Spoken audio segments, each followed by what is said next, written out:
Good evening, sweetheart. It's Maggie. Come sit with me. Let's make this night a gentler one.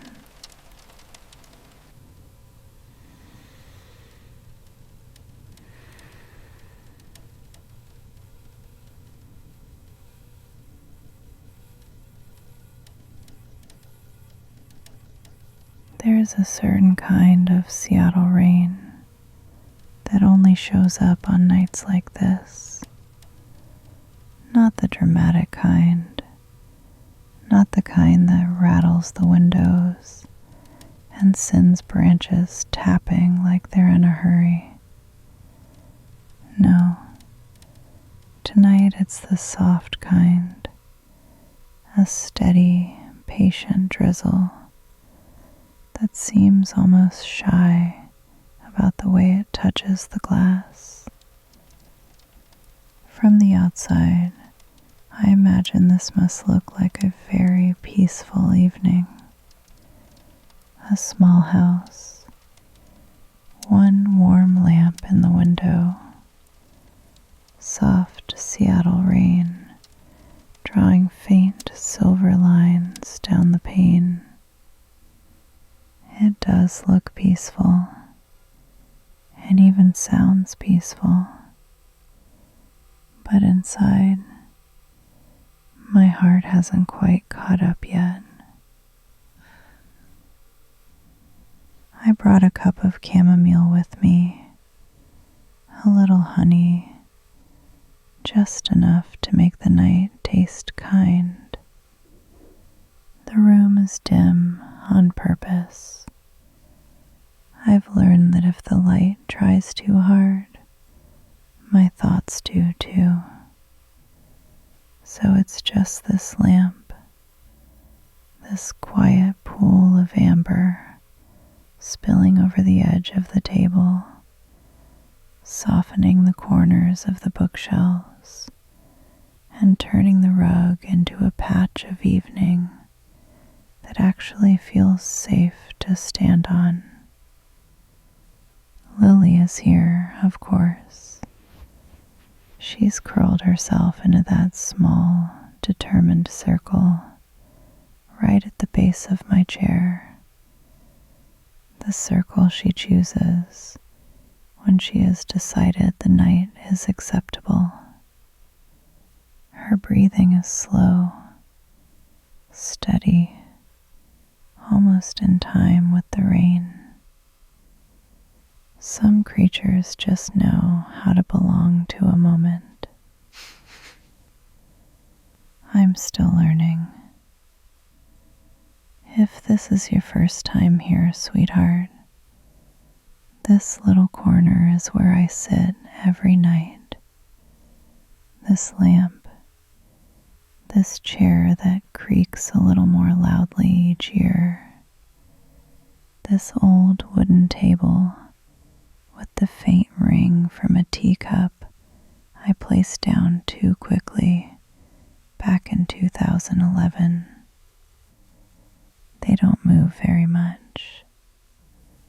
Tomorrow night, if you come back, you'll find us all right here again. The lamp will glow. The chair will complain just a little. Lily will pretend she wasn't waiting. And somewhere beyond this window, the Seattle rain will be doing whatever it's decided to do with itself. But tonight I wanted to talk to you about a different kind of rain. The kind that doesn't fall on the roof or trace down the glass, but lives somewhere quieter, tucked just behind the ribs, where worries like to gather once the sun goes down. You know that feeling? The house gets quiet, the neighborhood settles, the rain outside finally finds a calm rhythm, And somehow, right then, inside your own chest, everything starts to speed up. Thoughts that waited all day decide they would like your full attention right now at 9:37 in the evening, while you are trying very hard to simply be a person in a chair. My heart does that too, even at 63. Even after all these nights of soft light and warm tea and the gentle sound of Seattle rain. There are evenings like this one when my hands feel just a little cooler than I'd like them to be, and the space inside my chest feels a touch too crowded with thoughts that forgot how to whisper. If that's where you are tonight, listening to this with your own restless heart and the sound of rain outside your window, I'm glad you're here. You're not the only one trying to fall asleep with a head that thinks it's still afternoon. I moved my chair a few inches closer to the window earlier, not because the view has changed. I've seen this street light and that same stubborn patch of sidewalk for longer than I care to count. But because sometimes, when the inside of me feels noisy, I like to sit a little nearer to whatever is being quiet. The rain doesn't have much to prove tonight. It's just there, falling and landing and falling again, without needing my permission or my opinion. There's something comforting about anything that's steady. I wrap both hands around my cup again now, not because the tea needs me, but because I need the warmth to travel up through my palms, into the small, tense places that forgot today is allowed to be over.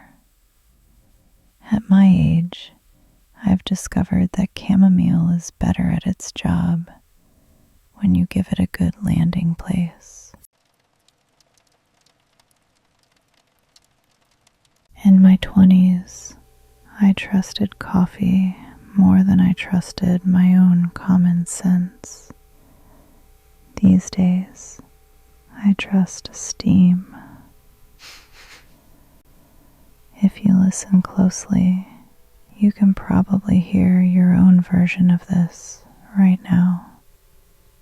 The soft background hum of an evening, the refrigerator in the next room, maybe a car passing far off, the rain tapping a light pattern on the roof, the tiny sounds your home makes when it thinks no one is paying attention. My house has its own way of letting me know it's still here with me. There it is. That little stretch in the ceiling might not mean much to anyone else, but for me, it's a reminder that this place has settled around my life the way a well-worn sweater settles around shoulders that have carried more than they planned. I take a slow sip of tea.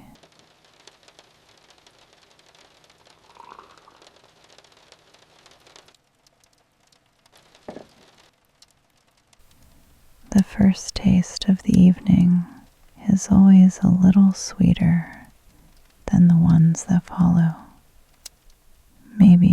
because my tongue hasn't gotten used to the kindness yet. Outside, the rain steadies itself into a rhythm that honestly would make a lovely lullaby if my thoughts weren't trying to sing over it. That's what it feels like sometimes, like there are two songs playing at once. The world's soft song, the rain, the lamp, the dog at your feet, the house breathing, and then the inner song, bills, doctor's appointments, faces you miss, mistakes you made, words you wish you'd said differently in 1998. You'd think after all this time my brain would run out of reruns, but no. At night, it likes to pull out the entire back catalog. If yours does that too, I want you to know that nothing about you is broken. It's just your heart trying to sort through too many folders at once. Sometimes I don't try to hush it right away. I sit here in this old chair with my cup and my lamp and my dog, and I let my heart be noisy for a moment. I listen to it race through every what if it can find, and then I do something very small. I look at the lamp. Not because the lamp has anything particularly wise to say, though between us, I suspect it knows more about my life than I do, given how long it has watched me, but because that warm circle of light is proof that I don't have to sit in the dark with these thoughts. I have somewhere soft to place them, right here in this little patch of golden evening. If you were here in this room with me, I'd scoot the table just a little to the side and make room for your own cup of something warm. We'd listen to the same rain, but carry different histories of it. Maybe for you, rain has never felt safe. Maybe it's always sounded like canceled plans and painful memories and nights you didn't want to live through a second time. For me, it's been all of that and some very tender things too. I'll tell you about those later. We have time. Tonight, in this first small stretch of our hour together, I just want your heart to hear one clear thing. It's all right if you're not calm yet. You're allowed to arrive in this moment with your thoughts still running, your shoulders still tight, your chest still carrying the leftover weather from the day. Just by being here, with this gentle night story, with this soft Seattle rain, with this older woman in her favorite worn-out chair, you've already done something kind for your nervous system. You've told it without using those exact words. Hey, we're going to sit in a safer place for a little while. I let my rest a little deeper against the back of the chair. This chair knows what my bones feel like at the end of a long day. It forgives the way I sink into it. At 63, I've stopped apologizing for taking up the space I actually need to breathe. I hope in your own room you'll give yourself that same permission to take up exactly as much space as your tired evening requires.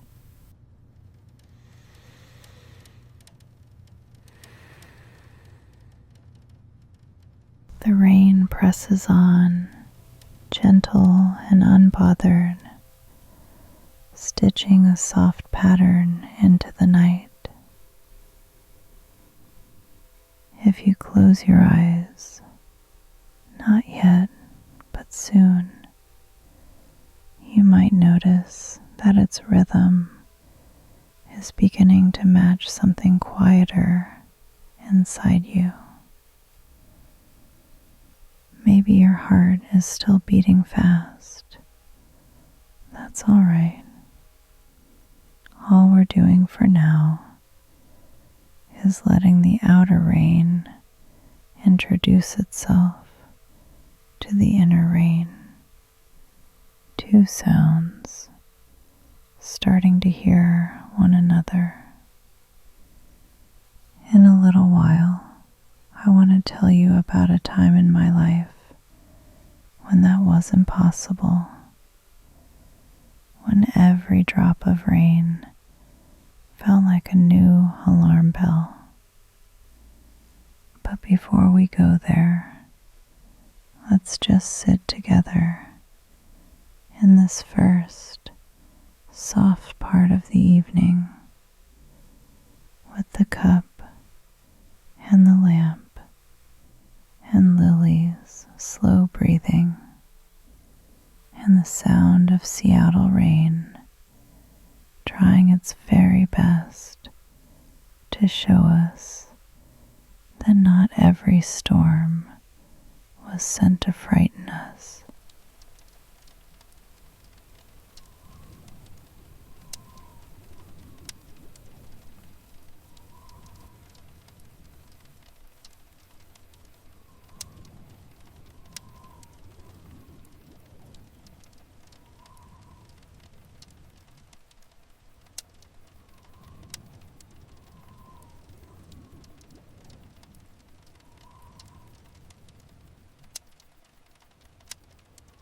For now, sweetheart, just notice this.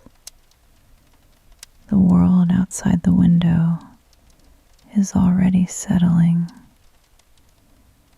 Your heart might be a few minutes behind. That's all right. We're not in a hurry. Tonight, we're going to give it time to learn a gentler rhythm.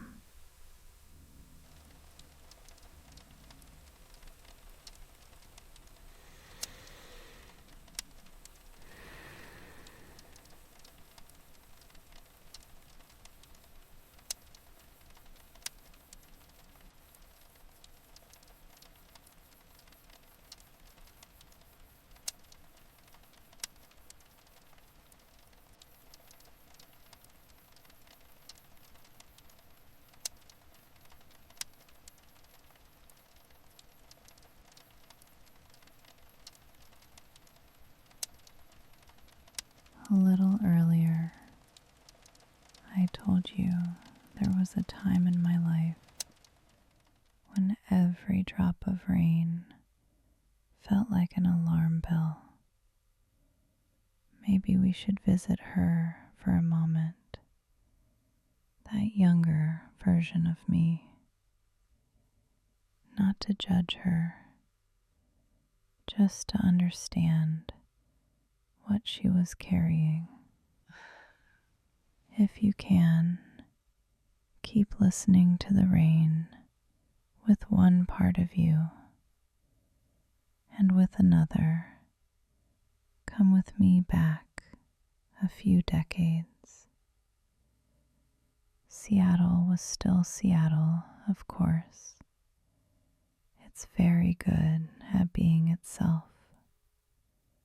But I was not yet this woman with the soft lamp and the warmed hands and the dog who thinks she's in charge.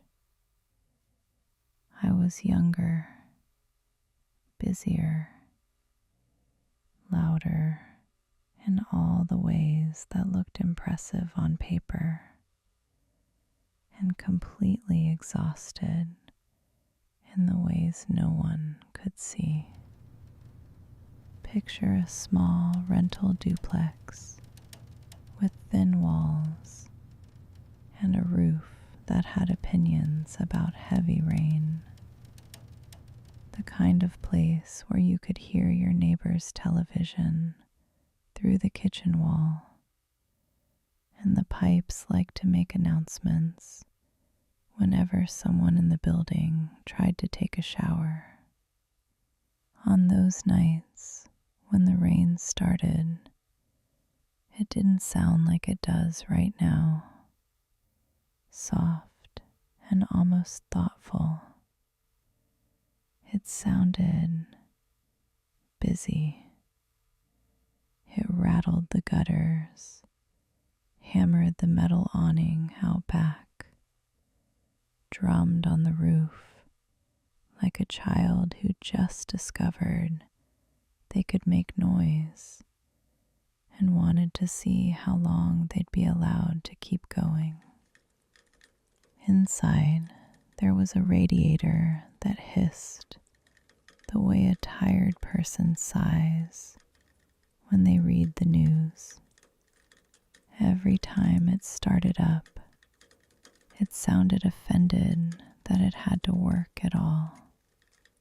I used to lie awake in bed and listen to the rain and the radiator argue with each other. The rain would say, "I'm not stopping." The radiator would answer, "Well, I'm not either." And somewhere in the middle, there I was, heart racing, blanket pulled up to my chin, pretending I didn't have 1,000 numbers marching through my head. You see, in those days, every sound the night made had a price tag attached.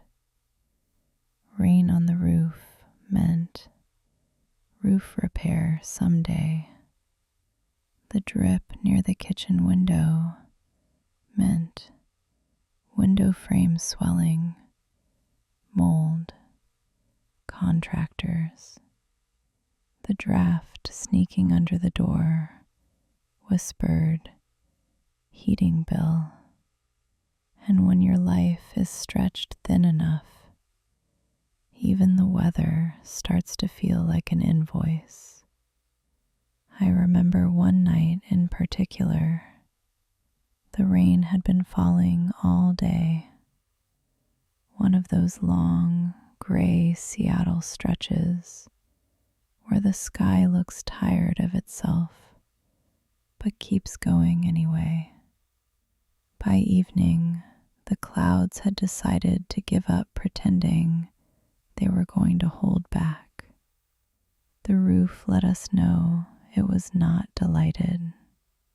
There was this spot right above the small hallway between the bedroom and the bathroom where the ceiling had started to bubble just enough to make me suspicious.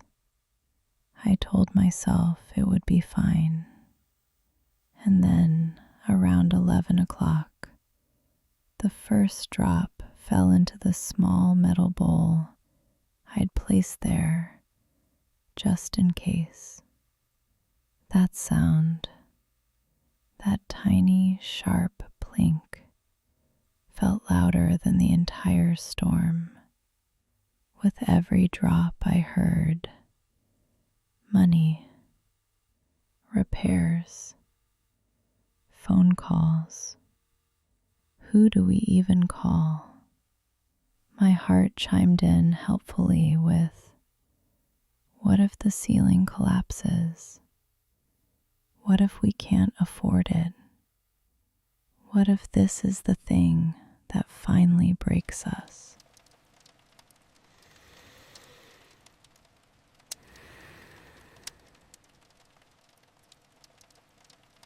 Have you ever been there, sweetheart, where one small problem feels like a doorway to every fear you've been holding back? You know, in the daylight, I could usually talk myself into some kind of plan. But at night, with the rain loud and the house joining the chorus, my thoughts lost their inside voices. So what did I do? Well, I got up, not calmly, not gracefully, more like a startled cat in an oversized flannel. I checked the bowl. I checked the ceiling. I checked the hallway. I checked the other room, just in case the leak had decided to open a branch location. Then, because my brain was very committed to feeling useful, I went into the kitchen and started reorganizing the pantry. At 11:30 at night, with the rain at full volume and my heart marching around my ribs like it was late for a meeting. There is nothing quite as unhinged as alphabetizing canned goods because you're afraid of a water stain. But at the time, it felt better than standing still. Stillness made the rain louder. Stillness made my thoughts louder. So I tried to outrun both. If that sounds familiar, if you've ever found yourself cleaning the kitchen or scrolling through things you don't even care about at 1:12 in the morning, just so you don't have to feel how tight your chest is, then I want you to know you are in very good company. You and 1990-something Maggie would have understood each other. Back then, I didn't know that my nervous system was throwing its own little storm. All I knew was that every sound the night made seemed dangerous. Rain meant damage. Creaks meant failing structure. Silence meant my brain could finally get a word in, which felt worse than any sound. So I did what so many of us do when we're scared. I tried to add noise. I turned on the television, something random, late night reruns with too loud laughter. I left a light on in the hallway. I opened a cupboard just to close it again. I tried to make myself believe that if the house was busy enough, my fears would have no chair to sit in. They sat anyway. I think, looking back, that younger me believed two things very strongly.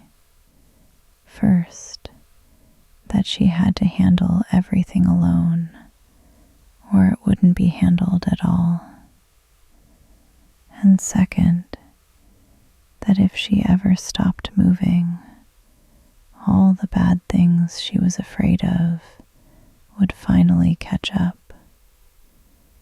Can you see her? Standing there in a small, overlit kitchen, hands shaking just a little as she pretends the problem in front of her is, where do I put this can of beans? Instead of, how do I carry this much worry in one small body? I wish I could step back into that kitchen now, not to change her, just to stand beside her. I wouldn't tell her to stop being afraid. I wouldn't say, it'll all work out perfectly, because some things didn't. But I think I'd gently reach over, turn off the bright overhead light, and turn on the little lamp on the counter instead. I'd hand her a cup of something warm, even if it was just hot water because we were out of tea. And I'd say, you don't have to fix the roof tonight. You just have to make it through this hour without hurting your heart more than life already has. We don't often talk to ourselves that way when we're young, do we? We talk in deadlines and ultimatums and worst-case scenarios. We forget that our own hearts are listening to every word. There was another night, different apartment, same city, same anxious woman, when the rain woke me at 3 a.m. The sound on the window was so insistent that I sat up, heart pounding, certain something was wrong. Nothing was wrong. The world was simply continuing. But my body didn't know that. It heard rain and thought, danger. So I did the very logical thing of making toast at 3:05. As if slightly burnt bread or a protective spell. I remember standing there, butter knife in hand, staring at the dark window above the sink. The rain streaked down it in crooked little lines, catching the reflection of the stove light. And in that glass, I could see my own face, tired, a little pale, eyes wide in that way that says, I haven't felt truly rested in a very long time. I didn't think of her as fragile then. I thought of her as failing at being calm, failing at coping, failing at being strong enough to sleep through a storm. If only someone had told me that struggling to settle in the middle of your life does not make you weak. It just makes you human, with too much on your plate and not enough softness in your day. That younger Maggie didn't have this chair yet, or this lamp, or this little dog gently snoring at her feet. She had fluorescent kitchen lights, cupboards that stuck, a radio that only got good reception if you held the antenna at a funny angle, and a heart that thought it had to carry everything at once. I say all of this not to make you sad for her. Please don't be. She was doing the very best she could with the tools she had, just like you are. I say it so that if tonight you're standing in your own version of that overlit kitchen, making your own version of 3 a.m. toast, you might give yourself just a sliver more kindness than I did back then. Because here's the quiet truth I couldn't see in those early years. The rain was not my enemy. It was just loud. What hurt me wasn't the storm itself. It was the way I believed I had to face the storm alone, in a body that had forgotten where the calm down button was.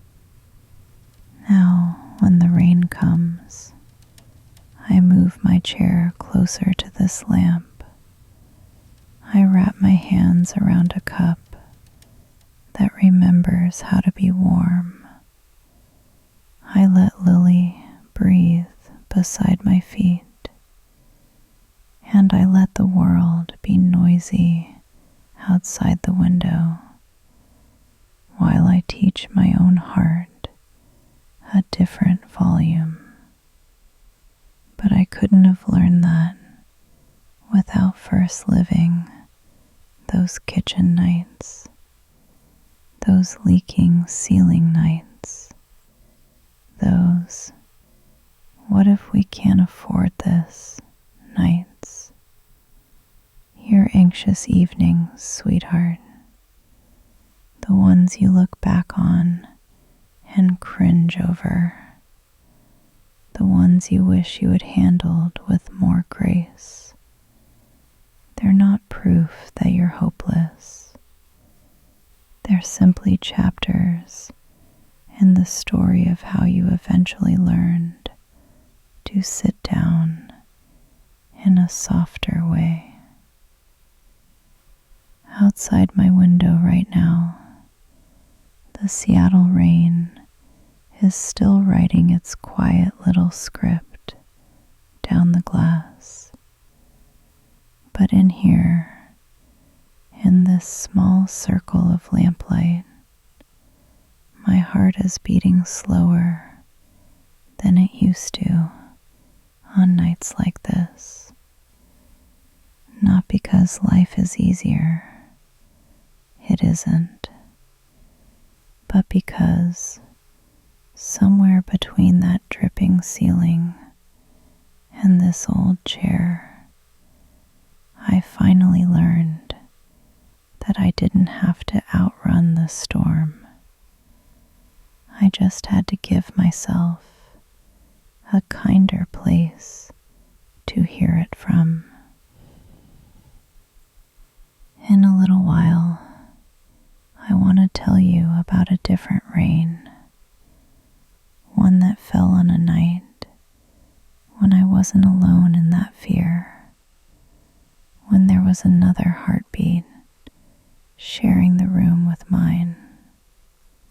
For now, as we close this part of the evening, I'd like you to do something very small with me.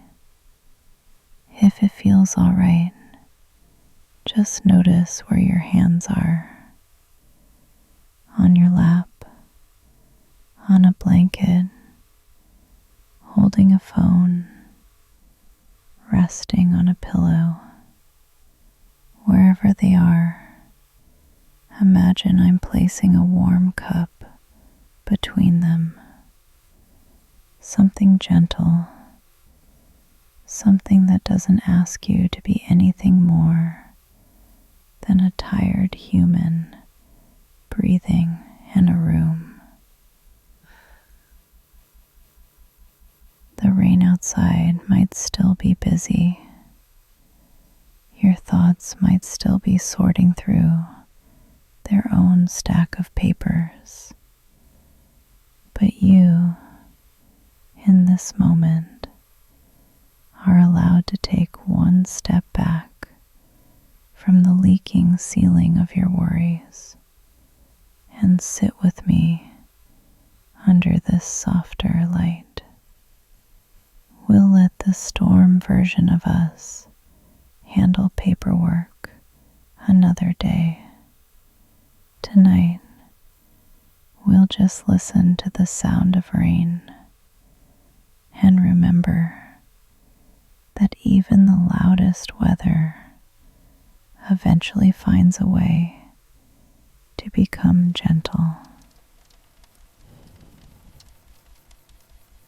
You know, we've spent a little time with the version of me who tried to outrun the rain, the one with the leaking ceiling, the alphabetized pantry, and the 3 a.m. toast.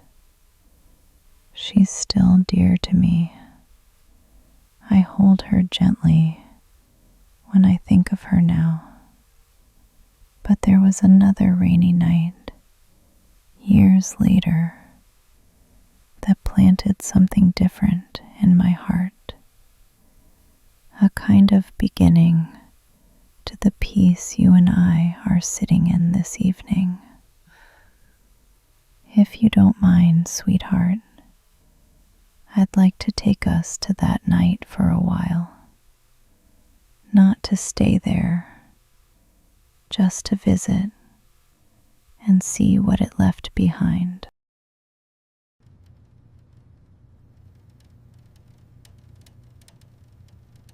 It was, let me think, 2005, I believe. The kind of December evening Seattle does best. Sky the color of an old sweater, rain falling in soft sheets, steady enough that you could hear it no matter which room you stood in.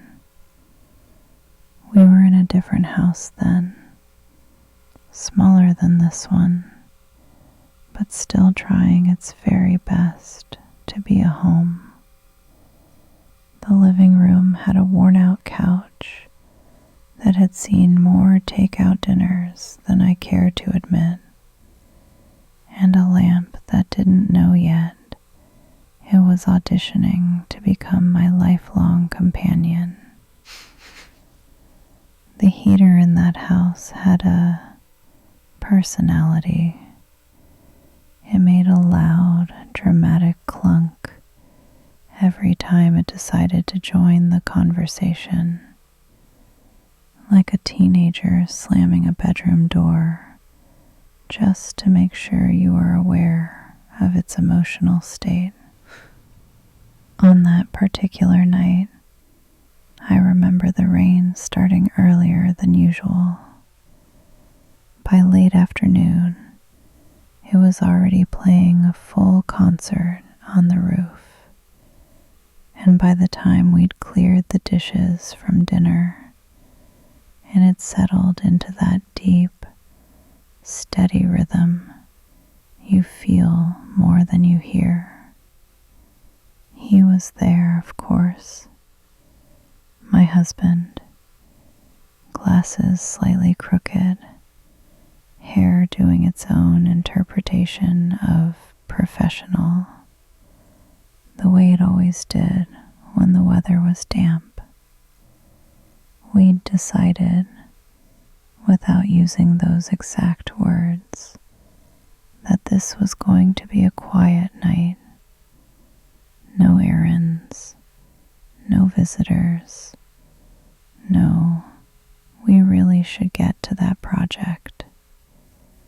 Just us, the couch, the rain, and a pot of tea that I oversteeped because I got distracted watching the water fog the window. I remember the way the light fell that night. We only had the one lamp on, over in the corner, the same one that lives beside me now.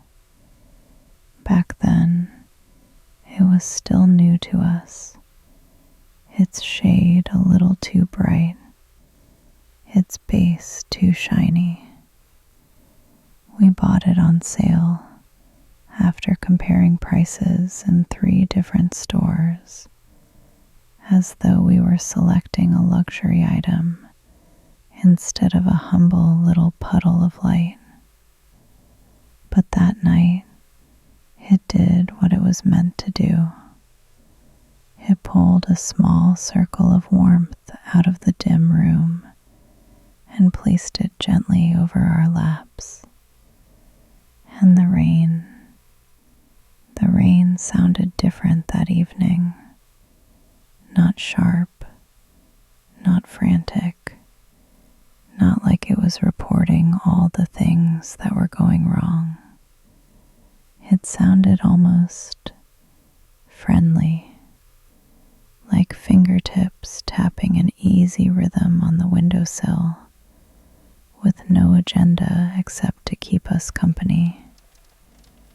I'd had one of those weeks,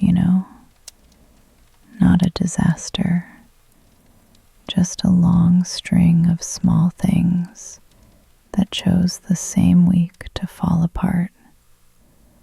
A missed phone call, a bill I'd forgotten about, a doctor's appointment that came back with nothing serious, but let's keep an eye on it, which, incidentally, is not a comforting phrase for someone whose imagination likes to run laps. By the time that Friday night arrived, my heart felt like a crowded hallway during a fire drill. Even the sound of the rain, when it first began, made me tense, ready for the usual late-night storm of thoughts. But something else happened. He noticed. He had a way of watching people that wasn't intrusive, but very rarely missed anything. I was sitting there on the far side of the couch, trying very hard to look like a woman enjoying a quiet evening. Hands wrapped around my mug, eyes on the window, shoulders doing that thing where they climb slowly toward my ears whenever a worry walks into the room. He didn't call it out. He didn't ask, "What's wrong?" in that way that makes your throat close. He just shifted closer. Not much. Just enough that I could feel the warmth of his leg through the blanket. He reached for my mug and topped it off with more hot water from the pot on the table. "Tea tastes better," he said, "when it gets a second chance." It was a silly line. It made no logical sense, but something in me eased anyway. He poured a cup for himself, settled back, and then, without any grand ceremony, turned off the television. The silence snapped into place around us, but it wasn't empty because the rain rushed in to fill it.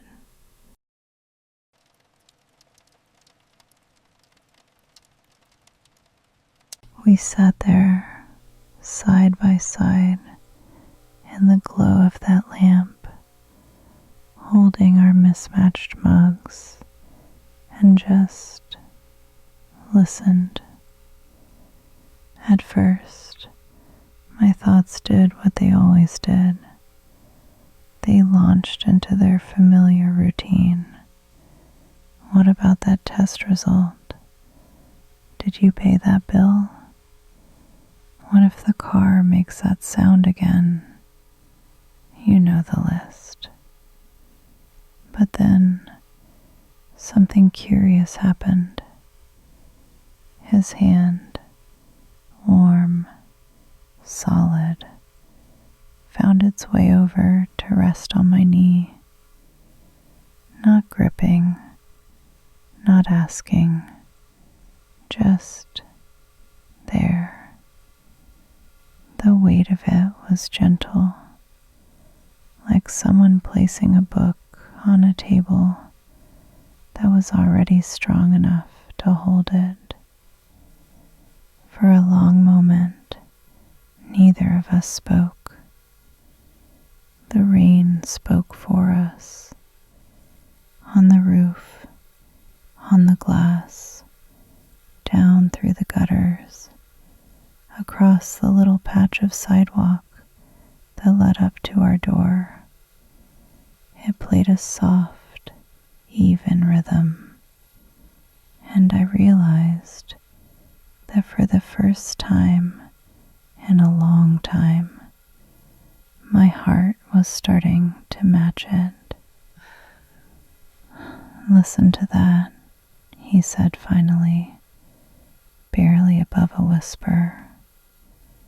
It's like the whole city is taking a deep breath. It sounded silly if you tried to put it on paper. Rain is just rain. Weather is just weather. But in that moment, I believed him. Outside, the world was taking a deep breath. Inside, for once, I let mine follow. We sat there for what must have been an hour, saying very little. He made a joke here and there, something about how if the rain kept up, the gutters would file a complaint with the union. He was never very good at actual plumbing, but he was very good at lightening a heavy brain. I remember at one point I started to say, I'm worried about, and he just shook his head gently, squeezed my knee, and looked toward the window.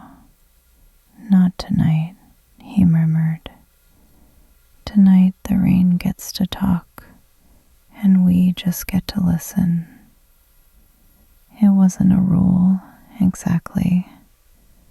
It was an invitation to spend one evening living as though the world was not about to fall apart.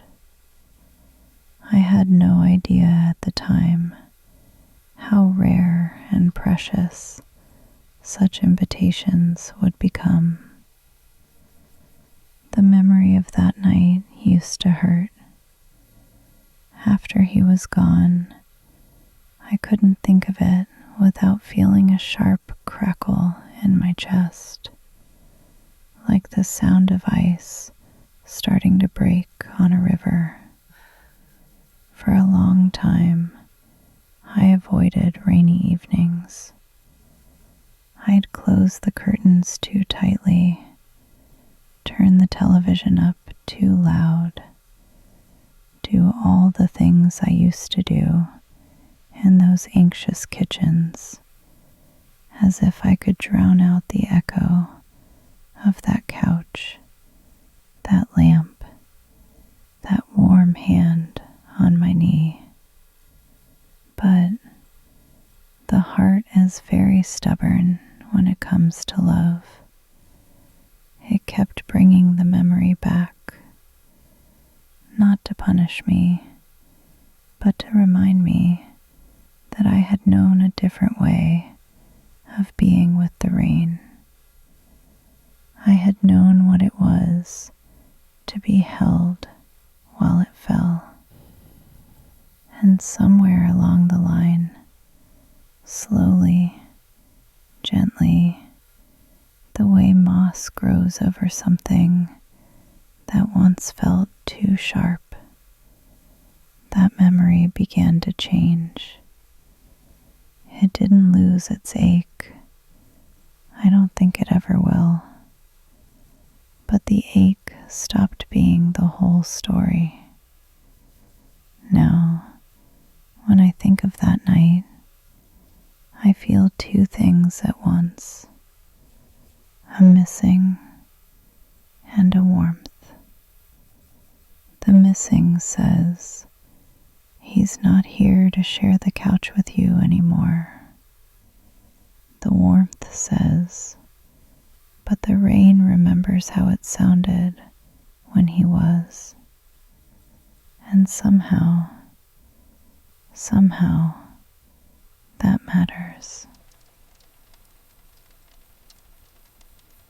Tonight, as I sit here in this later version of that living room, with the same lamp, a different couch, and a much smaller but just as opinionated breathing creature at my feet, I can hear a hint of that earlier rhythm in the rain. It's softer now, less insistent, but there's something familiar in its insistence on being steady. It's as if the sky has been practicing this lullaby for years, and my heart, after a long season of not wanting to listen, finally decided to hum along again. You might have your own version of what I'm describing.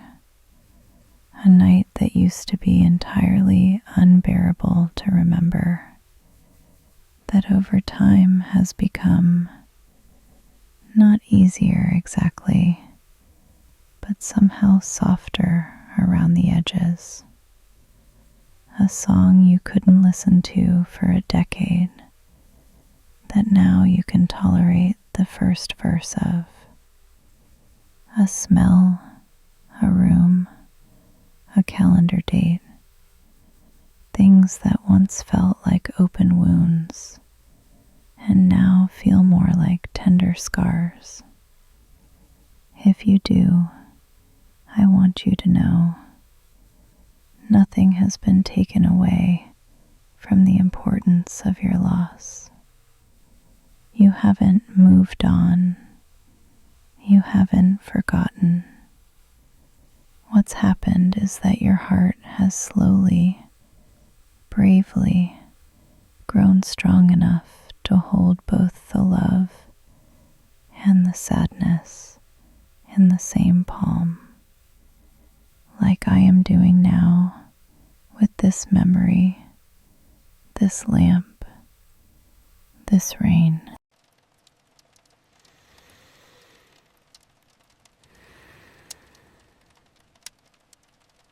On that night in 2005, sitting in the glow of an almost new lamp, with his hand on my knee and the rain singing back up, I didn't know that I was learning something I would one day need to teach myself alone.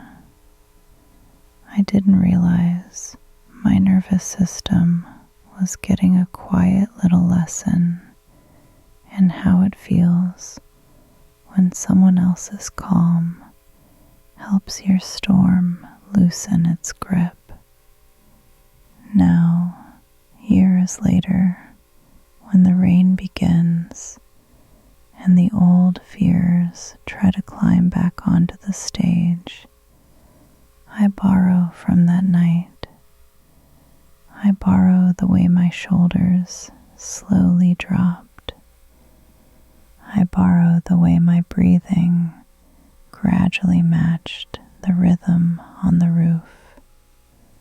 I borrow the way a simple sentence, "Not tonight, tonight the rain gets to talk," closed the file cabinet on worries I could very well have stayed up all night with. And I remind myself that even though his hand is no longer here to steady my knee, I can now steady myself in much the same way. You see, the sound of rain settling inside my heart didn't come from a lifetime of easy evenings.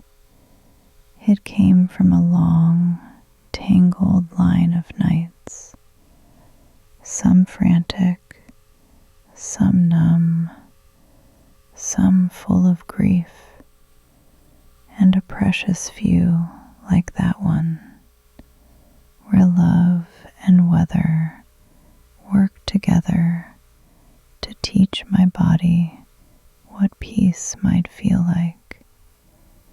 And then, in the years that followed, I kept returning to those few, like reaching back for a familiar coat on a cold day, even after the person who first handed it to you has gone.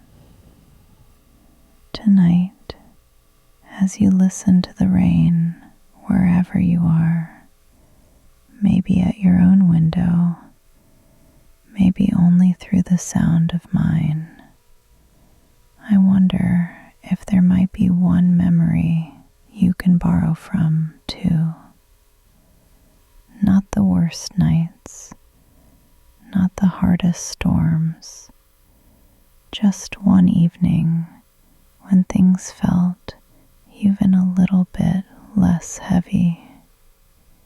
A moment when someone sat a little closer, or the dog stayed by your side, or the radio played the right song at the right time. It doesn't have to be perfect. It doesn't have to be big. It just has to be a small corner of your past where the rain didn't win. Hold that with you for a moment, the way I hold that 2005 living room. Let the sound of tonight's rain brush against it. 2 nights meeting each other, then and now, just like earlier when we let the outer weather meet the inner. Little by little, this is how the storm inside learns there are other ways to sound. In a little while, sweetheart, I want to come back to this present room, to this lamp, this table, this cup of tea, this letter I opened earlier today that made my heart race in a very familiar way. And I'd like to show you how the woman who once alphabetized canned goods in a panic now handles those moments just a little differently. Not perfectly, just kinder. But before we go there, let's sit here for a breath or two longer, with him on that couch, with me in this chair, with you wherever you are, all of us held under the same vast sky, listening to the the same soft truth. Not every rain is here to drown us. Some are here to teach our hearts how to rest again.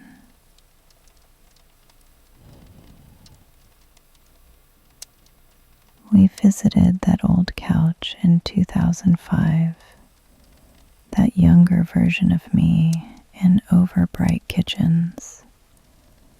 But you and I are not sitting there tonight.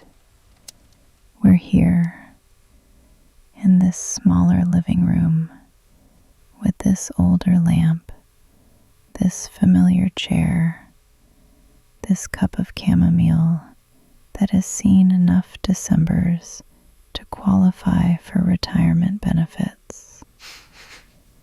And the rain, well, the rain is doing what it loves best, settling in for the long evening.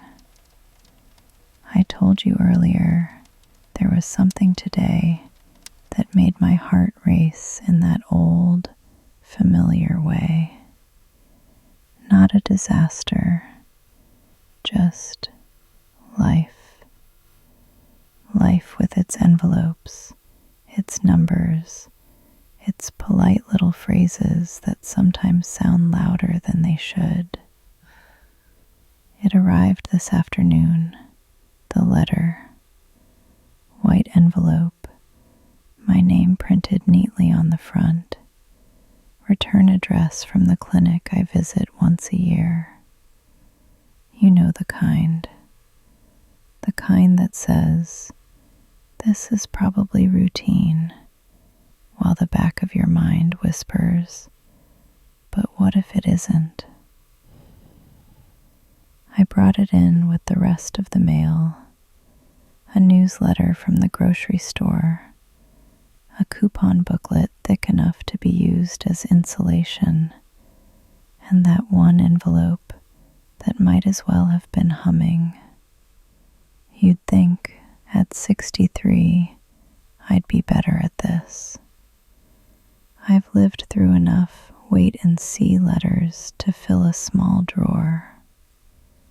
And yet, when I saw that familiar logo in the corner, my shoulders climbed right back up to their favorite anxious position. Old habits have good memory. I set the mail down on the kitchen counter.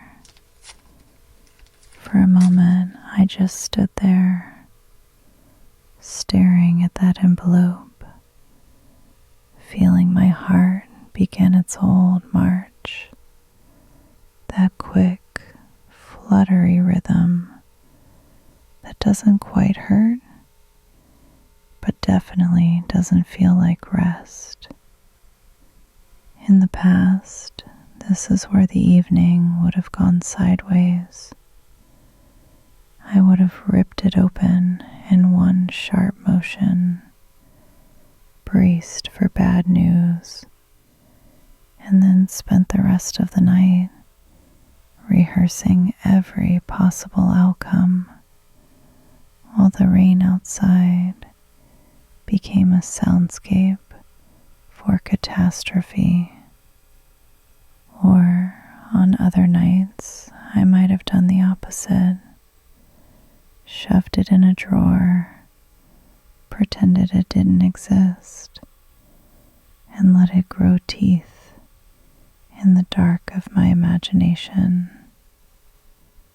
Neither of those options was very kind to my heart. But back then, that was all I knew. Tonight, standing there with Lily trotting in behind me, I felt the old panic knock on the door, and instead of flinging it open, I did something new, small, but new. First, I put the kettle on. It sounds simple, maybe even silly, But I've learned to let my body be the first one to receive kindness when fear shows up. If I take care of my hands, my throat, my breath, my heart has an easier time believing me when I tell it we are not in immediate danger. The water began to warm, humming its low, familiar prelude. I didn't touch the envelope, not yet. Instead, I reached for my favorite mug, the one with the tiny chip near the rim. It's ridiculous how attached I am to this flawed little cup. Dorothy once asked why I hadn't thrown it out. I told her, I don't get rid of things just because they've chipped in the process of being useful. She rolled her eyes, but I saw her keep an old, cracked bowl the very next week. We teach each other how to be gentle without always admitting it. I placed the tea bag in, watched the water begin to steam. As the kettle edged toward its soft whistle, I did something the younger me would have considered extravagant. I gave myself permission to wait. I told the envelope in my head, and maybe a little aloud, I won't swear to it. I'll read you, but not from a racing heart. You can have 5 minutes. You can't have my whole evening. It's funny talking to paper, but sometimes the way we speak about a thing is really the way we're speaking to ourselves. The kettle sang. I poured the water, watched it flood the cup, steam lifting slowly, like a small, quiet curtain between me and the sharp edges of the day. I wrapped both hands around it and just stood there, breathing, while the tea thought about who it wanted to be. Chamomile again. I'm nothing if not consistent. At first, my thoughts kept dashing toward the envelope. What if this? What if that? What if? What if? What if? It was like having a very persistent pigeon tapping at the same spot on a window. Annoying, a little unnerving, but not actually dangerous. So I let the thoughts tap, and I told my hands, stay warm. I told my lungs, stay slow. I told my feet, stay on the ground. Little instructions, small signals. It's not magic. It doesn't erase fear, but it gives fear something softer to sit in. After a minute or two, when the tea had cooled enough not to argue with my tongue, I took a small sip. Then, still holding the mug, I picked up the envelope.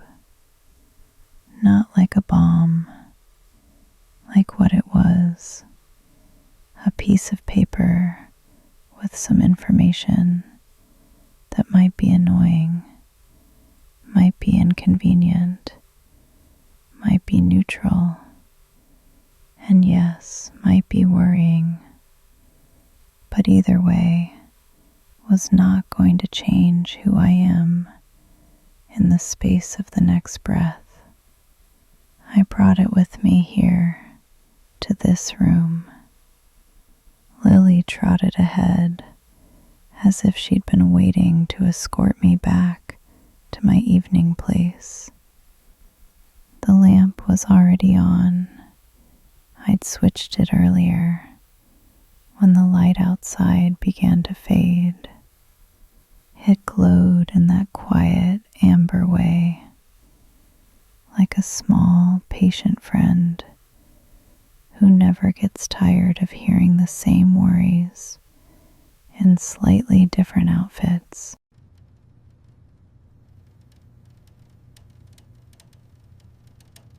I sat down. The moment my body met the chair, something in me dropped another inch away from panic. This spot, this exact arrangement of lamp, chair, window, table, dog, has heard enough storms to qualify as a weathered sailor. When I sit here, even on difficult days, my nervous system recognizes the script. Oh, it says, we're here. This is where the breathing gets easier. Not perfect, just easier. I rested the envelope on the side table, not under a stack of magazines, not exiled to a drawer, not hidden, just there, visible, but not the only thing in the room. You know, sweetheart, that's become one of my simple rules for anxious nights. If something worries me, I don't let it be the only thing in my field of vision. I let it share space with a lamp, a dog, a cup of tea, a rainy window, a soft blanket. I remind my eyes there is more to this moment than the sharp thing. I took another sip of tea. Outside, the rain adjusted its rhythm again, a little lighter, a little faster, like it was playing with the idea of being snow, and then changed its mind. You might be waiting at this point for me to tell you what was in the letter. Was it good news? Bad news? Nothing at all? And I could tell you. I will. Later. But right now, the important part isn't the outcome. It's the way my heart and I sat with the not knowing. Because that, more than the results, is the peace you and I actually live with again and again. The results arrive once. The waiting arrives over and over. So we waited, my heart and I. We listened to the rain for a little while, together.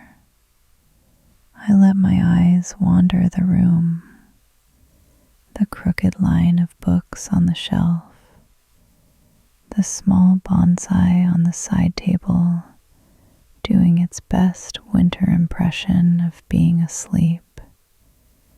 the photo frame on the far wall catching just enough lamplight to glow without shouting. There was a time when that frame would have stopped my breath. No, it just softens it. He's not here, it says, but you are, and that counts for something too. Lily shifted closer, resting her chin on my slipper. Her presence is comically simple. She does not care about test results, or numbers, or phrasing. She cares that I am here, and that my voice sounds more or less like myself.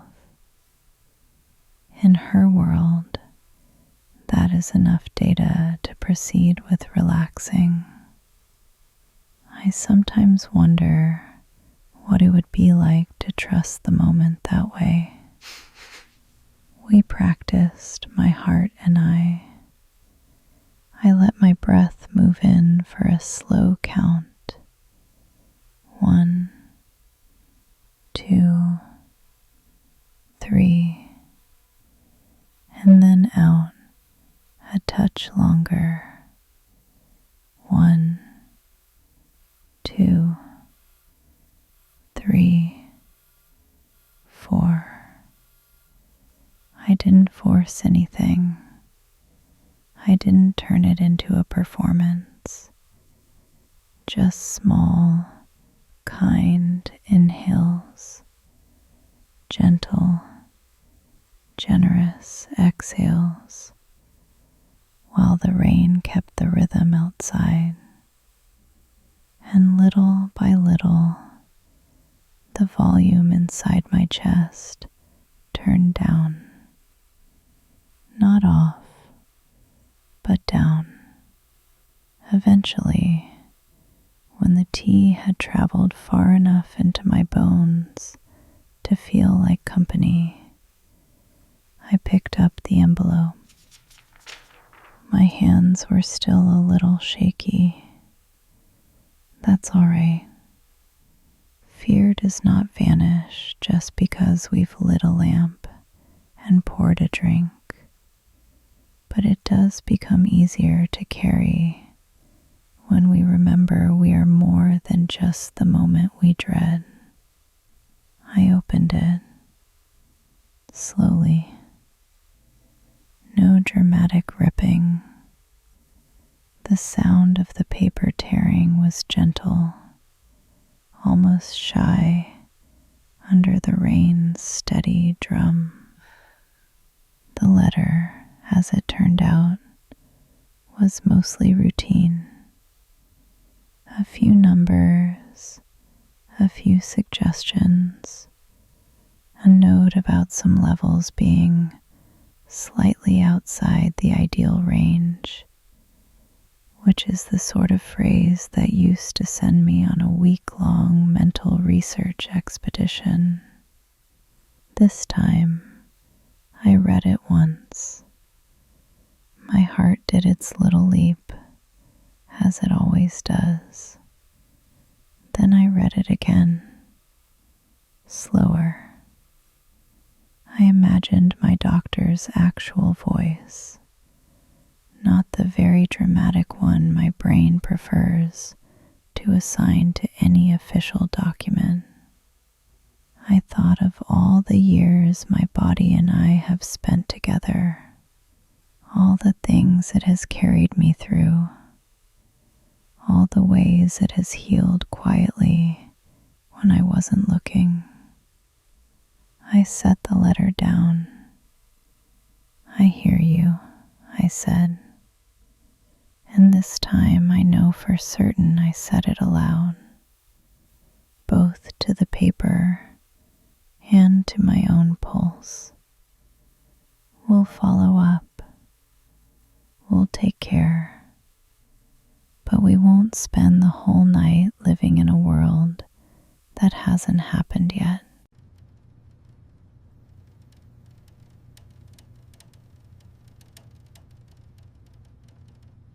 And then, sweetheart, I did something younger me almost never did after a scare. I let the moment end. Not the whole story, not the whole concern, just this particular moment of opening, reading, reacting.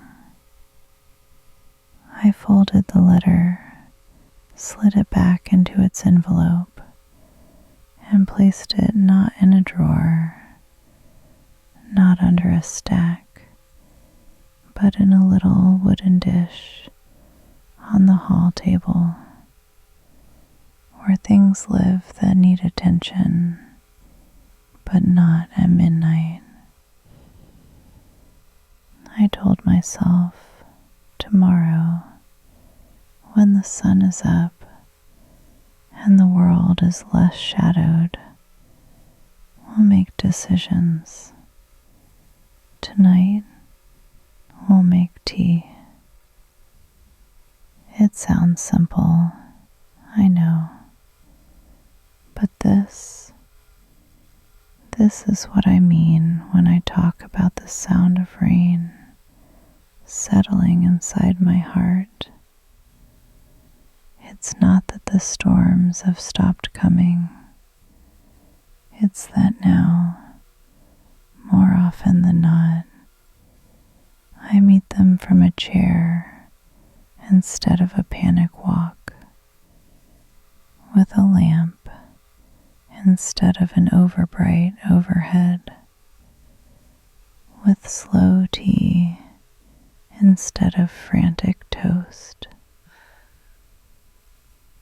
As you sit here with me now, perhaps with your own version of an envelope, or an email, or a conversation that has been jangling in the back of your mind, I'm not going to tell you not to be afraid. You're allowed. You are allowed to have a body that reacts to the possibility of pain. That's what bodies do. What I will gently suggest from this small circle of light is that maybe tonight you could give that fear a softer seat. Just for this hour, let it sit next to the sound of rain, next to the warmth of a cup, next to the sleepy weight of your blanket, next to my voice telling you quietly, you don't have to solve it right now. You just have to not abandon yourself while you feel it.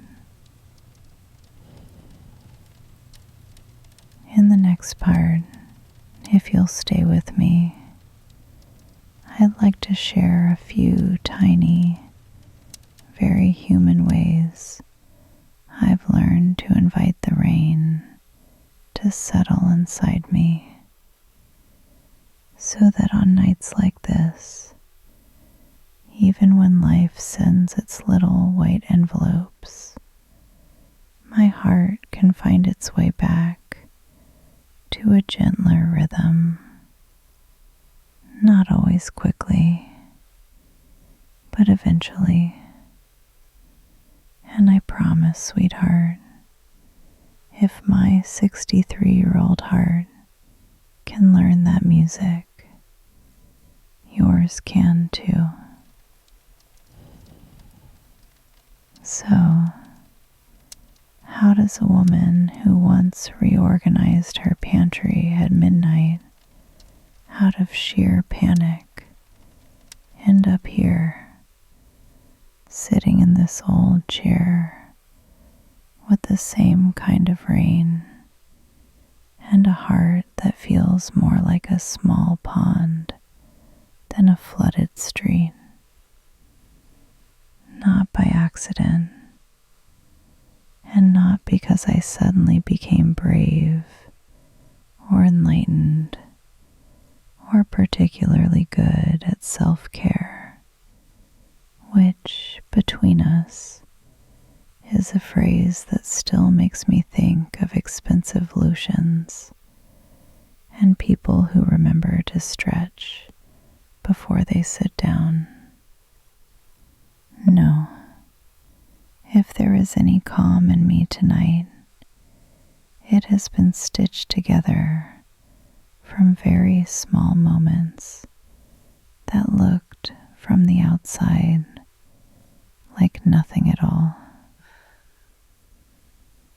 Maybe I can tell you about some of those nothing at all things, the tiny ways I invite the rain to settle inside my heart instead of pound on the door, not as instructions, just as stories you might borrow from.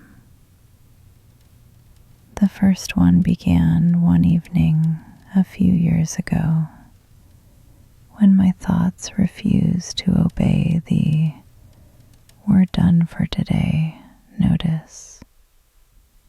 It was a night a bit like this.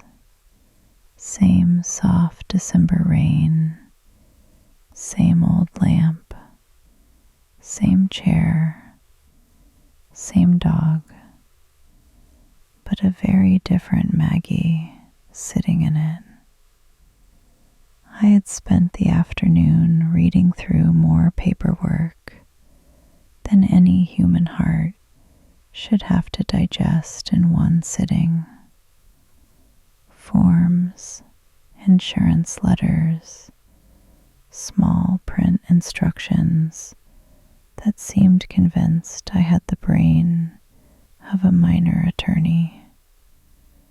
By the time the sky went dark, my chest felt so tight, I thought even the rain would have trouble getting in. I sat right here, tea in hand, Lily at my feet, the lamp shining exactly the way it is now, and my mind would not stop marching. Every raindrop sounded like a question mark. What if? What then? What about next year? What about 10 years from now? Somewhere between the third and fourth sip of tea, I realized something very simple. I couldn't think my way out of that storm. I had already tried for hours. So, mostly out of tiredness, I decided to do the smallest thing I could think of. I looked not at the papers, not at the bills, not at the clock, but at my own hands. They were sitting just here in my lap, holding the mug a little too tightly, knuckles pale, fingers stiff, as if I were trying to keep the whole world from slipping out.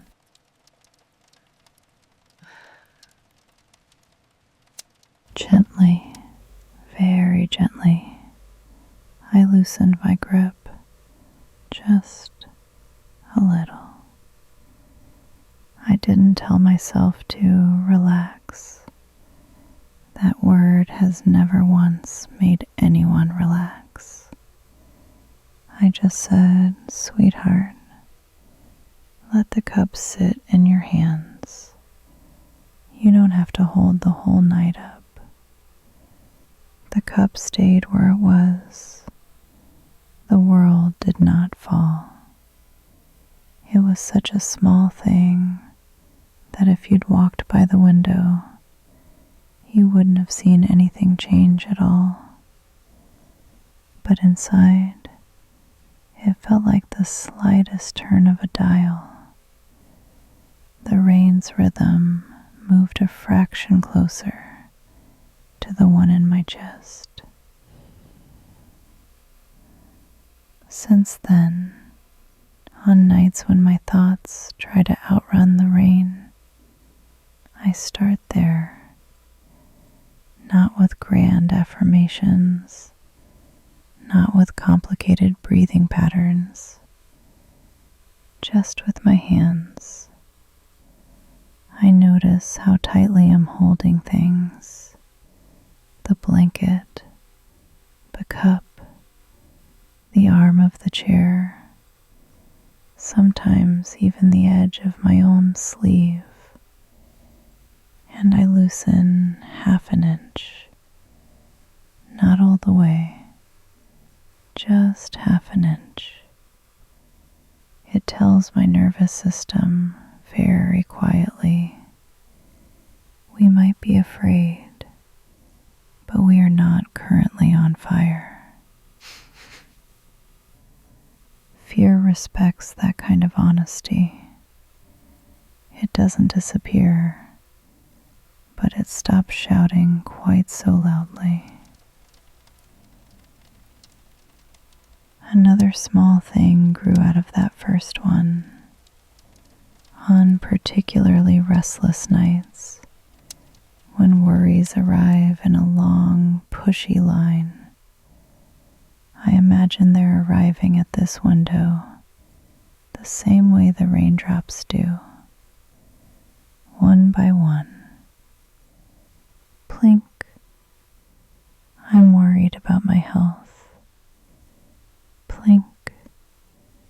I'm afraid of being alone later. Plink. What if the money runs out? Plink. What if the people I love need something I can't give? In the old days, I would let each of those drops soak all the way in, straight past my skin, into the deepest places that don't know how to drain very well. Now, I picture the window. I picture each thought landing against it, exactly like the rain. Real, present, audible, but not inside, not all the way. The glass does not tell the rain it's silly for falling. It doesn't say, stop, you're overreacting. It simply says, this is where I end and you begin. You can land here. You can slide down, but you cannot flood the room. So when my mind offers me a particularly loud what if these days, sometimes I nod at it the way I nod at the rain. I hear you, I say inside. That is a real possibility in a real world. But for this hour, you stay on the glass. You don't get my pillow, my chest, my whole night's rest. It sounds a little whimsical, I know, but hearts respond remarkably well to images. And mine, stubborn creature that it is, has slowly come to trust that not every thought deserves a bed in here. Some are allowed to knock, leave a streak, and keep moving. There is another ritual, if we can call it that has woven itself into these evenings. It came from a conversation with Dorothy over the fence on a morning when the clouds couldn't decide whether to commit to raining or not. We were both doing that awkward winter dance of pretending we weren't cold while clearly being very cold. She was talking about her grandson, something about his job, the news, the way the world seemed to be spinning faster every year. And then she said, "I wish I could just put some of this worry in a drawer and let it sit there for one day without me checking it." I told her that sounded like the most spiritually advanced drawer I'd ever heard of, but the idea stayed with me. That night, when the rain began its soft tapping, and I felt the familiar ache of a dozen worries, all trying to be most important, I looked over at the little drawer in this very side table, the one where normal people keep coasters and spare pens. Mine, for the record, still has exactly 0 coasters and 3 pens that only work if you speak kindly to them. On a sudden impulse, I pulled the drawer open. Inside there was just a folded grocery list and an old receipt. Nothing spiritual, nothing impressive. But I sat there, rain in the background, lamp over my shoulder, and I imagined placing one of my worries directly into that drawer. Not the whole problem, not forever, just one worry for one night. That evening, it was a medical what if, a long, exhausting one I'd been rehearsing for weeks. I closed my eyes and pictured myself writing it down on paper, folding it and laying it gently inside that empty space, not locked away, just resting somewhere that wasn't the middle of my ribcage. Then, with a small, slightly embarrassed smile to myself, I pushed the drawer closed. There, I thought, you can live there until morning. I'll pick you back up with coffee when my brain has had a chance to put its shoes on properly. It felt silly. It also felt strangely kind, and my body, confused as it was, responded. My shoulders dropped a fraction. The space behind my eyes stopped buzzing.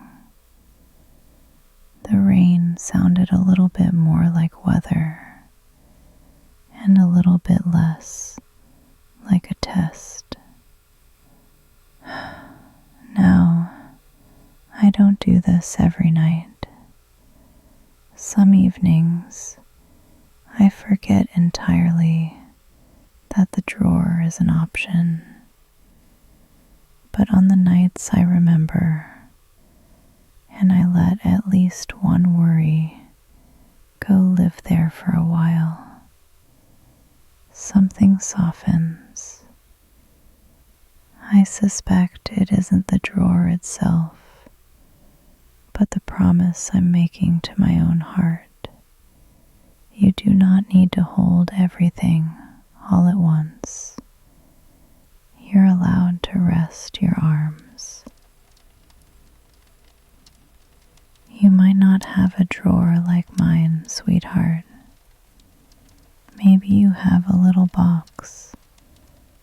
a shelf, or a closed notebook, or even just the inside of a closet, where you keep things you don't want in the middle of the floor.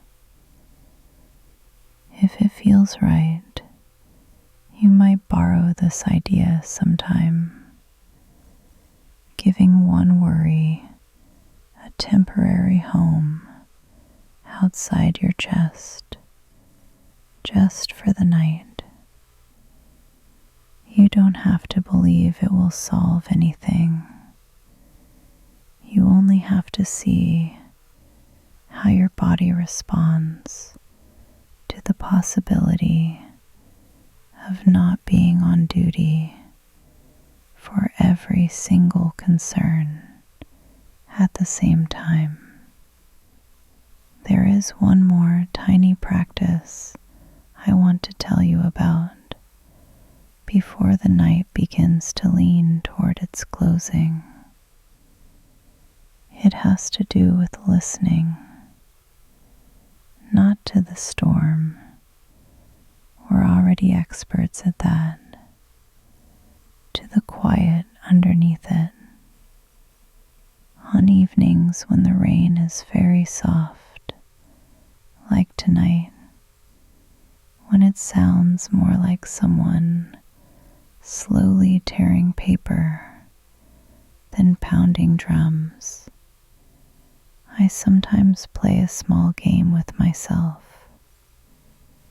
I sit here like this, hands warm around the cup, Lily stretched out in her dramatic, no one has ever fed me pose on the rug. And I listen for the quietest sound in the room that isn't my fear. Sometimes it's the faint hum of the refrigerator down the hall. Sometimes it's the click of the heater, considering whether or not to start up. Sometimes, my favorite nights, it's the small, soft woof of Lily exhaling through her nose as she slides another inch into sleep. Whatever it is, I let my attention lean toward it, the same way a tired person might lean into a friendly shoulder. Not forever, just for a breath or two. Fear gets a great deal of airtime. It knows how to speak loudly, how to repeat itself, how to wave its arms until we feel we must respond. Quiet, on the other hand, rarely interrupts. You have to go and find it. So this little game, this listening for the smallest sound that isn't worry, it reminds me that even on nights when my thoughts are convinced they own the whole stage, there are other things happening in the room. A heater humming in quiet loyalty, a dog trusting the floor, a lamp doing its one small job with complete commitment, my own breath moving in and out, sometimes a bit wobbly, sometimes calm, but still here. Still here. If you like, you can try it now, wherever you are. After we finish this part of the story, perhaps, let your ears wander. Listen past my voice, past your thoughts, past the loudest thing your mind is saying. See if there's a little sound that's been waiting patiently behind it all. A fan, a clock, a distant car, the shifting of a blanket, the pulse in your own ear. And just for a moment, let that be what you're with, not instead of your worries, but alongside them, the way the rain can fall loudly while the lamp still hums quietly beside it. Both real, both present, one a little more kind to rest in.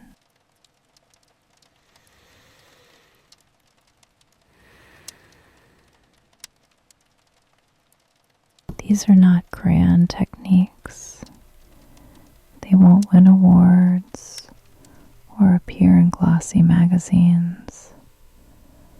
They're just the small ways a 63-year-old woman has learned to let the weather of her life be a little less violent on the inside. Hands loosening, drawers borrowing one worry at a time, thoughts tapping on the window instead of flooding the floor.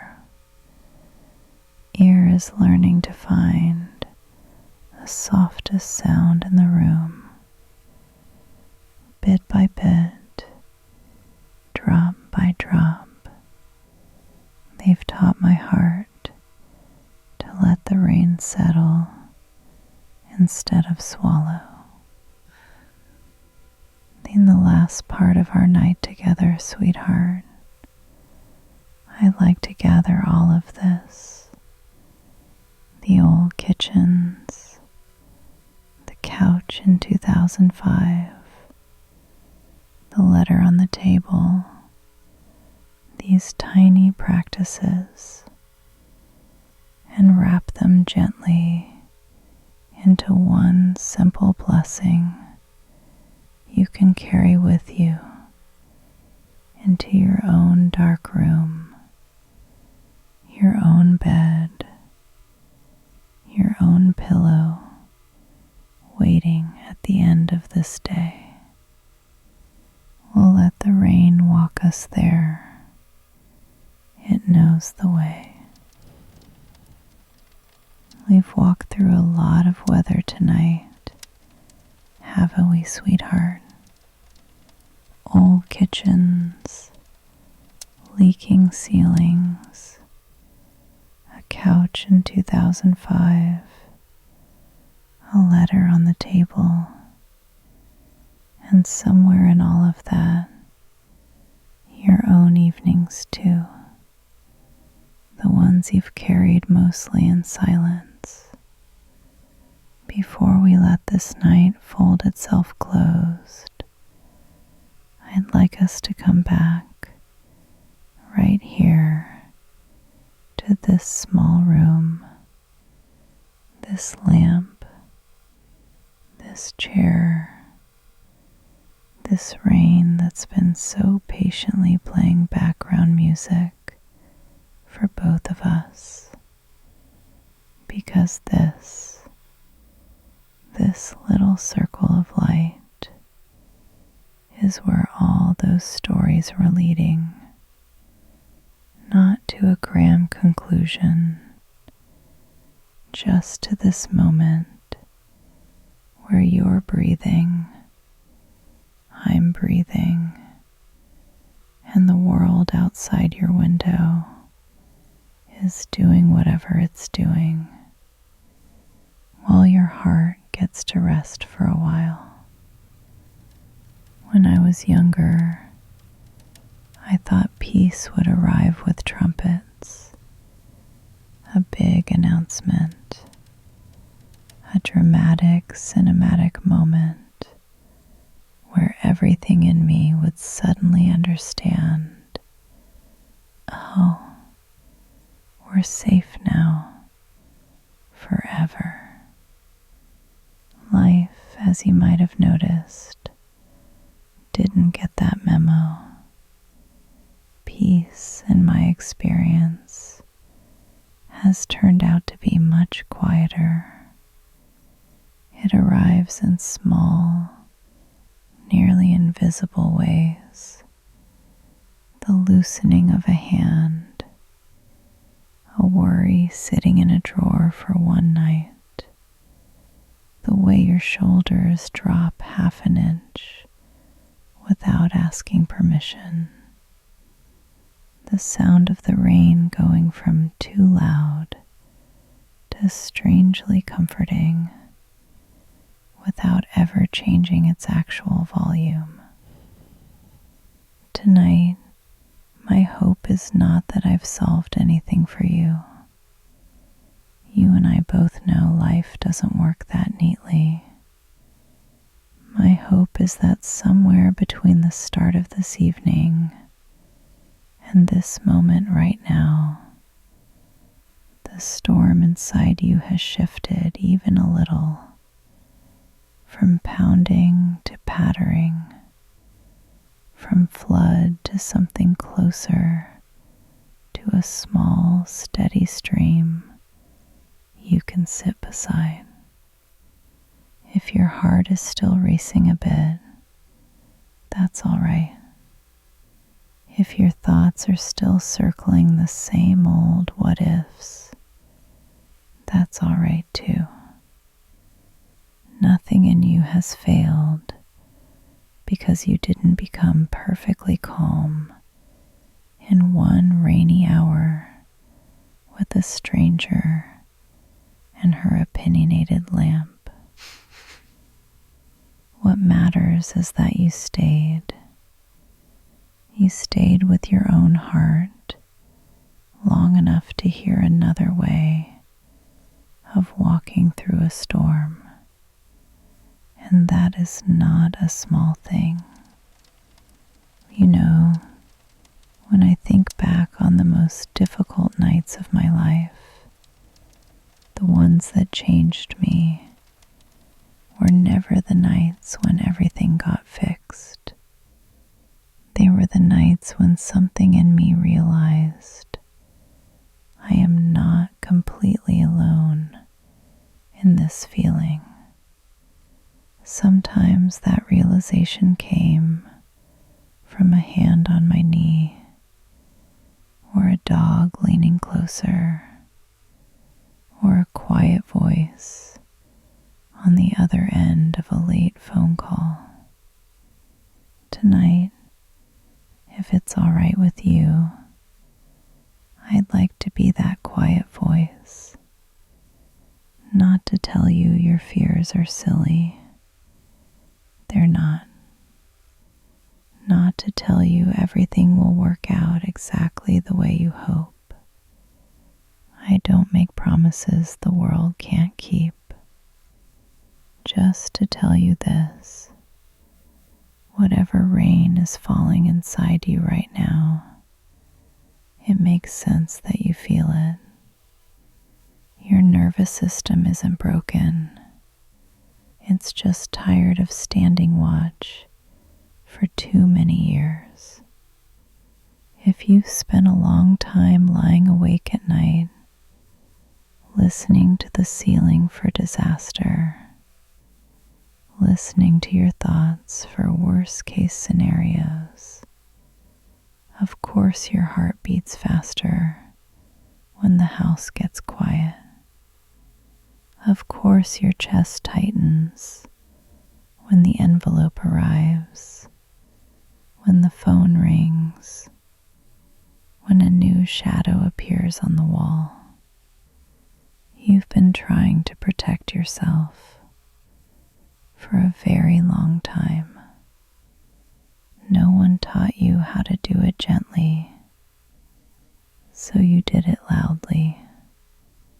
And if no one has has said this to you in a while or ever, I'm proud of that part of you, the part that stayed awake, the part that checked the doors, the part that made toast at 3 in the morning just to have something warm to hold on to. She kept you alive. Now, maybe, she's ready to learn the softer way too.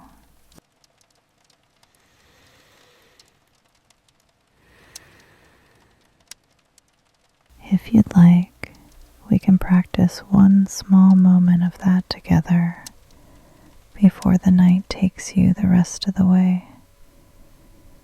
Nothing dramatic, just a tiny rehearsal for a gentler kind of rain. You don't have to move if you don't want to. You can stay exactly how you are, lying down, curled on your side, sitting up in bed, or tucked into a favorite chair, the way I am now. Wherever you are, see if you can notice one place in your body that feels even a little bit supported.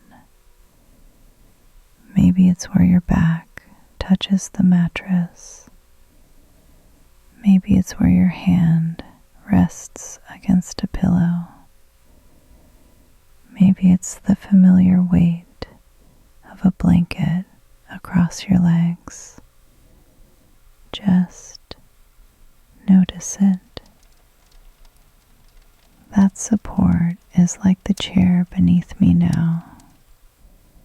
It doesn't fix anything. It doesn't chase the rain away. It simply says, I've got you for this moment. If it feels all right, let your breath become just a fraction longer on the way out. Nothing forced, just a slightly softer sigh than usual.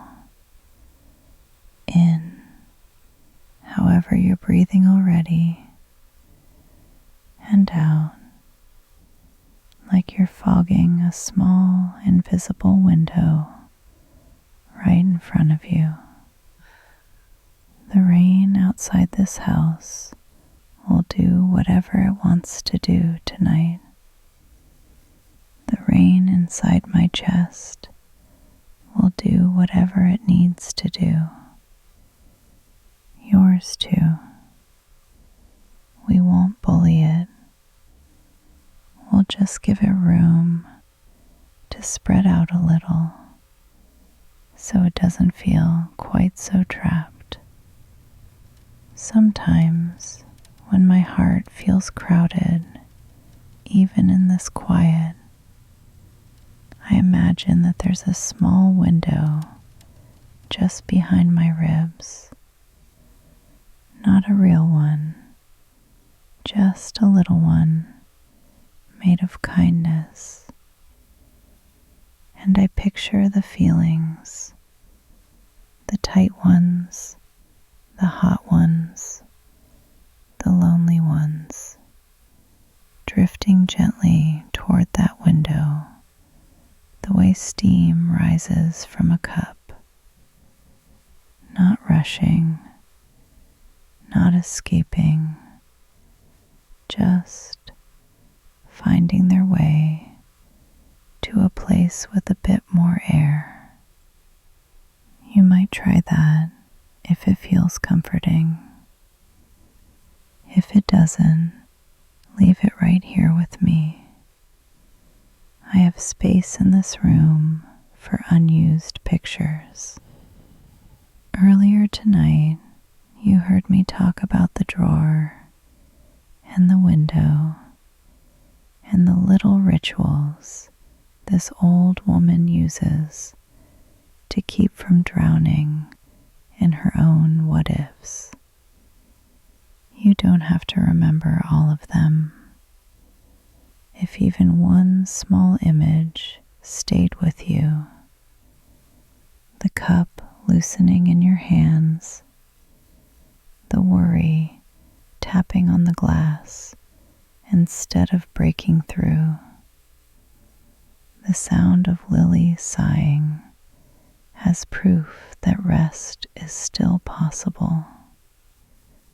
That's enough, because the next time your heart starts to run in the middle of the night, you'll have at least one thing you can try that doesn't involve yelling at yourself to calm down.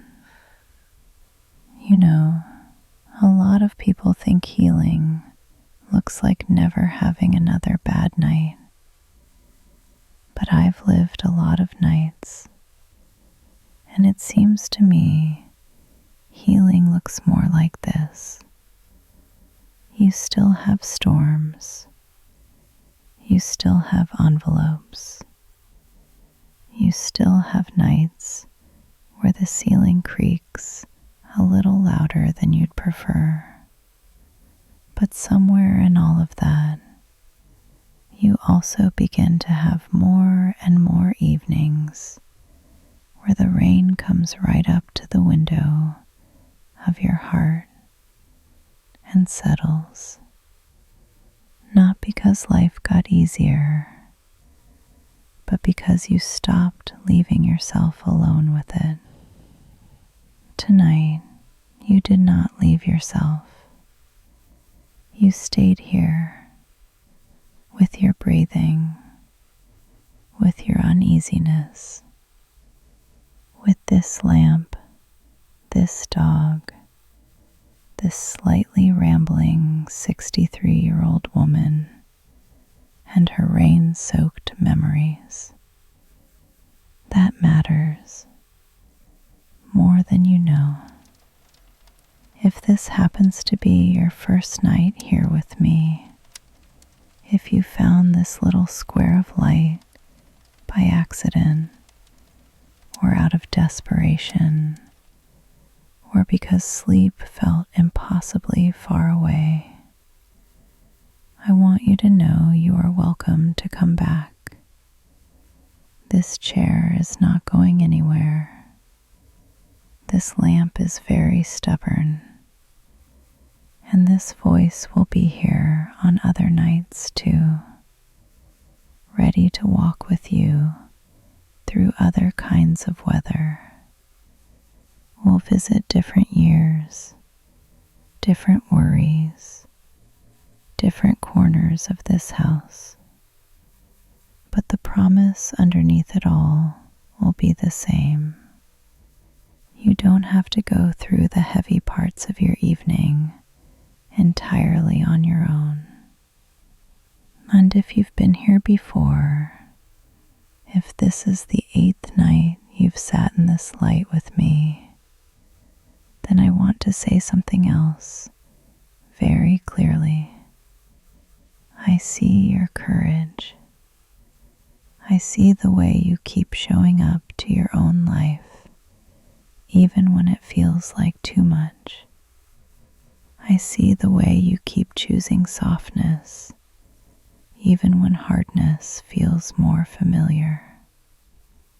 Some people spend their entire lives teaching their hearts to become stone.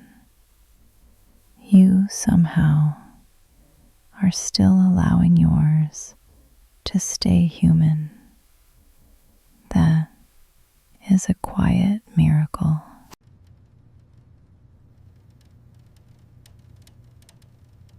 In a few minutes, you'll turn this off. The room you're in will become darker.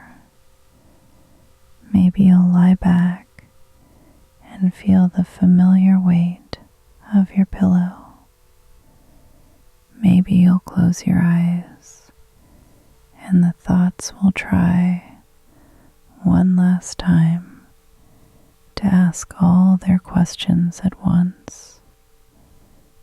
When they do, I hope a small part of you will remember that somewhere in Seattle there is a rainy window, a crooked bookshelf, a bonsai doing its best, a very dramatic dog,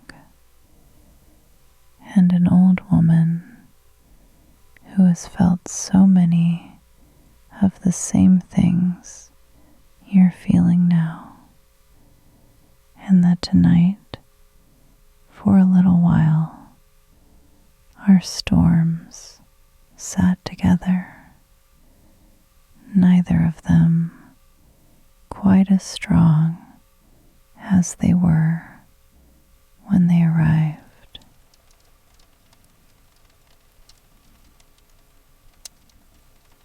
Before we close, sweetheart, would you let me offer you one simple hope to tuck under your blanket with you?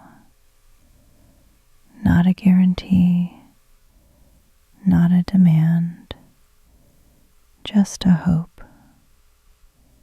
I hope that whatever waits for you tomorrow, letters, errands, phone calls, memories, responsibilities, meets a version of you who is even a tiny bit more rested than the one who first pressed play tonight. I hope that some corner of your heart feels just a little less alone in its worrying. And I hope that the next time the rain starts to fall outside your window or inside your chest, a small, quiet voice will whisper, "It's all right. We've heard this sound before. We know it doesn't last forever. We have a lamp now. We have a chair. We have a way to let the night be gentle, even when the world is not." The house is very nearly still now. Lily has surrendered to sleep, completely, dramatically, and with great conviction. The lamp is holding its last patient curve of light over this little table. And you've made it all the way through another day. That is no small thing. You are allowed to rest now. You are allowed to let the rain do the raining while you do the breathing. Sweetheart, thank you for letting me sit with you tonight, for trusting me with the softer parts of your heart, for giving this old lamp another night's worth of meaning. Wherever you are, whatever the weather is like when you hear this, may the sound of it, outside or inside, find a way to settle instead of shout. May your thoughts grow just tired enough to lay their heads down, and may your sleep come not as a battle, but as a gentle, well-earned arrival. Rest well tonight, sweetheart. Good night from me, Maggie.